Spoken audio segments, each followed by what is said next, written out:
Hi, guys. Welcome to another episode of our Bible stories. So, in today's story, we'll be talking about how the walls of Jericho came tumbling down and how God used a harlot. Yes, a harlot to help the Israelites to take on Jericho.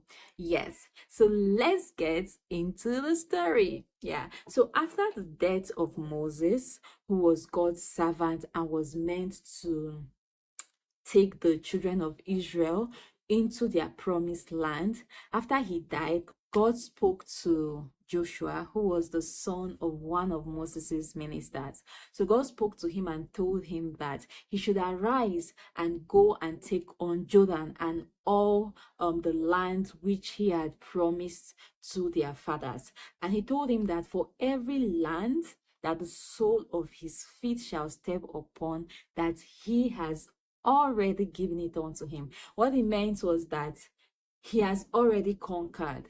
He has given him everything. So all he needs to do is to go and take what God had given unto him. So God charged him on and told him that he should be strong and he should be courageous, that he was going to be with him just as he was with Moses, and he would cause no man, like there would not be any man that would be able to stand him in the land. But all he needs to do is to remember the law, the book of the law which Moses had given unto them, and it should not depart from their mouths, but they should meditate on it day and night.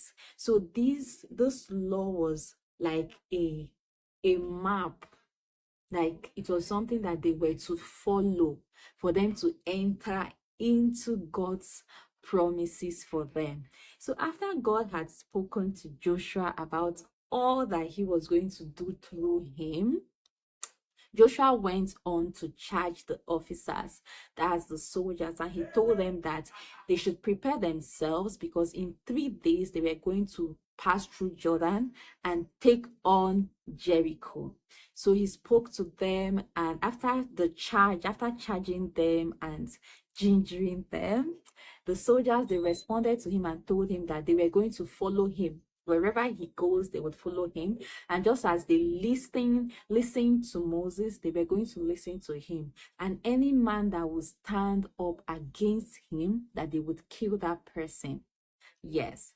So when this happened, Joshua was all set to take on the land. So he sent two spies to go first into Jericho and spy the land, how it was. So these men, they entered into Jericho, and after spying the land, they lodged in a harlot's house. So this harlot was named Rahab.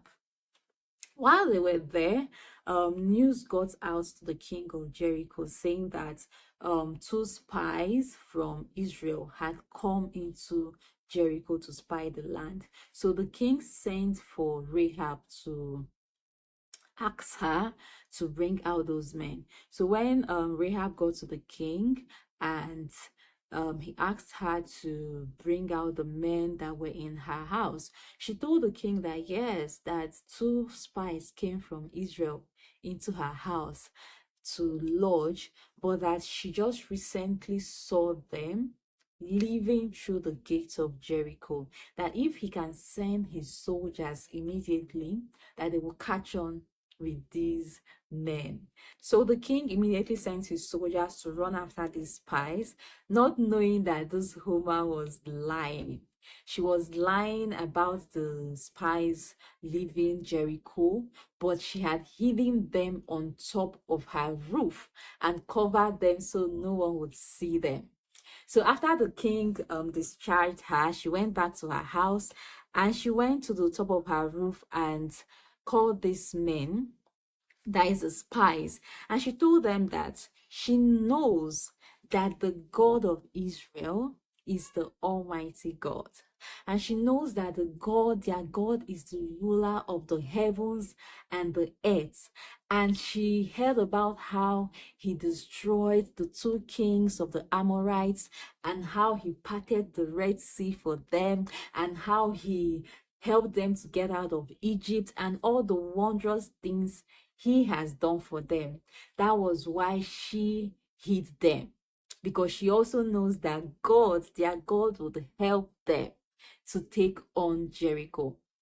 So she told them that because of this kindness that she has shown to them by not allowing them to be killed, that they should swear that when they come to take on Jericho, because she knows they would surely come and they would conquer Jericho, that whenever they come, that they should swear that they will not harm her or her family members or her loved ones. So this woman was she was so discerning of the people that God was blessing, and she just clinged on to them. So she told them that they should swear that they would not touch her because she had just helped them. So they said that yes, that as far as she doesn't tell anybody about their business, as far as she keeps quiet about this, that when they come to take on Jericho, they will preserve her life and the life of her family members. So they went on to tell her that what she should do is she should call every of her family members and tell them to stay inside her house. That anyone that gets killed outside, that the blood of that one will be on the person's head. But if any of her family member is killed inside her house, then the blood of that person would be on the head of the Israelites. So they gave her a scarf, a red scarf, to tie on the windows of her house, so that when they come into Jericho, they would identify her house and not kill her people. So she agreed, and they swore an oath, and she went on to help them escape Jericho. So these two men went back to Joshua and told Joshua all that had happened. Yeah. So when they told Joshua that, Joshua then prepared the soldiers and told them that they were going to cross the river Jordan, and God was going to help them to cross Jordan. So just as God helped the children of Israelites to pass through the Red Sea, God spoke to Joshua again and told him that he's going to do another wonder in before their eyes, and that he was going to make them to pass through river Jordan. So he charged the prophets and told them to get ready the ark, and that once the people see the prophets with the ark, they should just follow the prophets. So they did this, and when they got to river Jordan, God honored his word.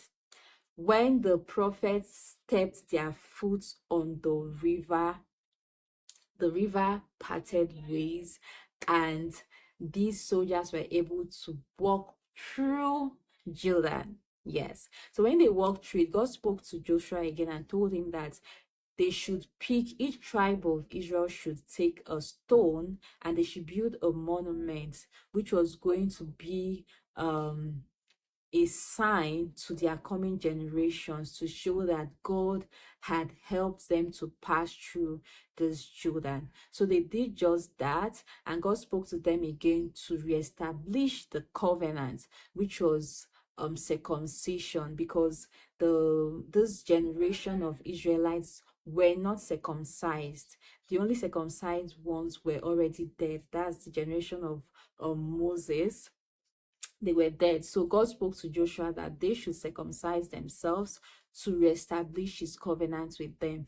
And they did just that. They did circumcision, and they rested to heal their wounds. So after their wound was healed, they charged up themselves again to go take on Jericho. And God was going to show his mighty power again in this situation. So God spoke to Joshua again and told him that to take on Jericho, the prophets and the soldiers would go round the walls of Jericho every day for 6 days. They would go round the walls of Jericho once without talking. They would make no sound. And on the seventh day, they would go around Jericho 7 times. And the seventh time, they would blow the trumpets and give out a loud shout. So after God told this to Joshua, Joshua relayed it to the prophets and the people that they were going to do just as God had said.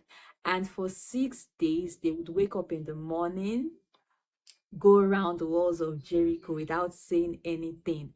After going around the wall of Jericho, they'll go back to their camp. They did that for 6 days, going around once. And on the seventh day, they went around the walls of Jericho 7 times.